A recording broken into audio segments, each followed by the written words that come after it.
Hello everyone, I'm Allison with Green Goddess Plants and Seeds, and welcome to another garden chat. A garden chat for late August. As you can see, our garden has changed. We've got some of the weeds under control. We've got our peppers looking good again. We've done some weeding in here. But for us, everything is late. I mean, the pepper plants are just getting going, but they're looking good. So we had 2 weeks of cold, damp, and rainy weather. Well, we needed the rain. The cold temperatures we did not need. It definitely slowed things down, and of course everything in our garden is late enough as it is, so it just kind of slowed things right down. But now that we've got some of the weeds under control, stuff is looking not too bad. The pepper plants are just coming online.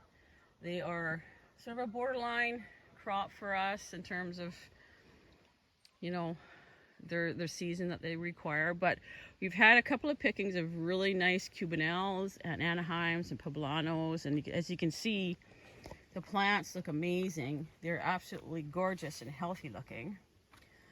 So at this point, we're just praying for an extended harvest period. You know, September is just a few days away. And so what we're hoping for now is just an extension of that frost-free period. At this point, at this time of year, at this time of our growing season, it's not unheard of to have frost at the end of August. It's happened. You know, it's a risk. We are at that point of the growing season where it can happen. So, but that's not what we want. Like I said, we're praying and hoping for an extended frost-free period so that a lot of this stuff can kind of finish off. We've had a good harvest of cabbage. It's done really well. We've even got some cauliflower coming. It's actually started to put some heads on.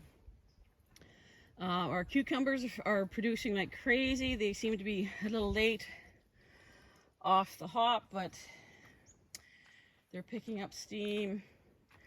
As is the corn. The corn, we had to plant it 2 or 3 times, and of course, being so late, it took a while for it to come online. So I'm just making my way over to the corn and the cucumbers, but this is a row of basil that I planted, and I was trying to cut it and keep it cut and dry it, but it finally got away and it's all blooming now. But of course, the bees are all over it. I don't know if you can see, but there's bees, honeybees all over in the flowers in here. And this is my overgrown tomato patch. I wasn't too sure what to do with this, but I've finally decided that the best course of action, this might be heartbreaking for some of you, but I've started chopping off the top growth off the tomatoes. So I've started the back end here. We have lots of tomatoes. There are tons and tons of green tomatoes in here. I'll just show you some of them. They're huge. Some of them are lovely big size.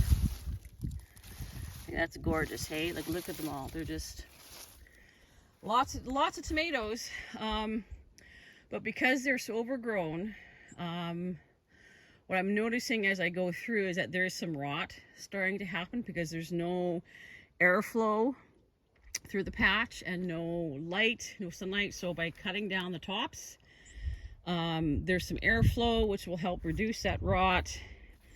Sunlight will get in and help ripen them. And then, yeah, we'll have lots of tomatoes. And next year going forward, we'll definitely do things differently. Not as much. We planted way too many leftover plants from the spring plant sale. And they were planted too close together, because I was worried about space and about if we had another rainy season, the water's coming up from the slough behind me. So I'm thinking next year, definitely no plant sale. And we'll plant tomatoes, but we'll probably pick 1 or 2 varieties specifically to grow for the market, so that we have tomatoes to sell at the farmers markets. I'll probably still grow a few plants for myself, some interesting ones for myself, and those will just be an added bonus, but I'm thinking no plant sale. It's a lot of work, and we really don't get much in return for it. We don't sell a lot. We don't sell enough to make it worthwhile. So maybe as we grow and our market garden gets bigger, maybe we can do the plant sale again. Maybe we can pick it up again. But yeah, at this point I'm thinking definitely no tomato plant sale next year. And this is our corn. Look at this. This is our sweet corn. Isn't this gorgeous? How gorgeous is that? Oh, I love that sound of the wind blowing through the trees, or through the corn. So we have a couple of different varieties. This one is called Montauk.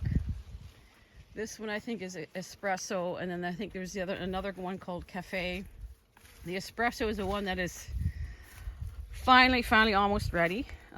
They say that when the silks are dry, they're ready, but I think we almost have to go by feel, because if you feel them, most of them haven't filled in yet. And that's probably because of the cold weather that we had. So this week we are supposed to get back into warm temperatures, bright sunshine. I don't think there's any rain in the forecast, so that should get this specific corn to start filling in. Hopefully by Thursday there'll be enough that we can pick and take it to market. So yes, so everything is just, yeah, we're trying to harvest everything all at once, but everything about this year seems to be delayed, or we seem to be running out of time, or didn't have the time. Like the tomatoes, we just didn't have time to stake them, and I didn't have time to go through and prune them, which is weird because normally I do. Normally I make the time to do it. And I actually, for August, I actually booked all of my Thursdays off from my day job so that I would have more time to do stuff. But I don't know, we just seem to be more busy for some reason, and stuff just didn't get done, and it got away from us. So we'll just take a walk down. We got our cucumbers. I was picking cucumbers earlier. I got a bucket of pickling ones. But the cucumbers are coming online. We do have a late planting of cucumbers, which we're hoping we'll still have time to produce. We're hoping, like I said, hoping for a late frost, a very, very late frost. What we need is at least another month of frost-free temperature. So here we go. There's a lovely cucumber. Yeah, it's all looking good. And then we got more pepper plants down here, and they, like I said, they look beautiful. They're beautiful, healthy looking plants, but they're not producing anything, and that's a shame. Especially at this time of season, you know, like we were hoping for a really good crop. But I mean, there are some, like these are jalapenos, there are some on there, but yeah, I don't know. It's just one of the, every year is different. These are some late planted beans, so we should have beans coming online in the next week. There's more beans there. There's some dill, some late planted dill. We should be able to take that to the market this week. But it's been a strange growing season. I'm not too sure what to make of it. Yeah, so yesterday I was out here. It was really smoky out here yesterday. We've been having heavy smoke off and on throughout the whole growing season, and woke up this morning with a bit of a sore throat and a frog in my throat, probably because of the smoke yesterday, because I was out here chopping away at the tomatoes. But yeah, so hopefully as we near the end of our growing season, we're hoping that things can just continue on for a little while longer. frost free until everything can finish off, so the corn can finish off and can get it picked at least. You know, that's all we can ask for at this point. We are, of course, at the mercy of Mother Nature and Gaia and the plant spirits, as it were, so, and the weather spirits. So yes, and of course we got pumpkins. Our pumpkins are looking beautiful. We got some beautiful big pumpkins coming. So anyway, I just wanted to pop on and do a quick garden chat and a garden tour and tell you what's going on with us. It's been so busy, so crazy busy. I've been wanting to do more garden, you know, more garden videos and stuff like that, but like I said, it just hasn't happened. Like, it's just, the days fly by and they're over and done with, and before we know it, it's September, which is just a few days away. So I hope your growing season has been fantastic. I hope your garden has been beautiful and productive for you. And yeah, until next time, take care.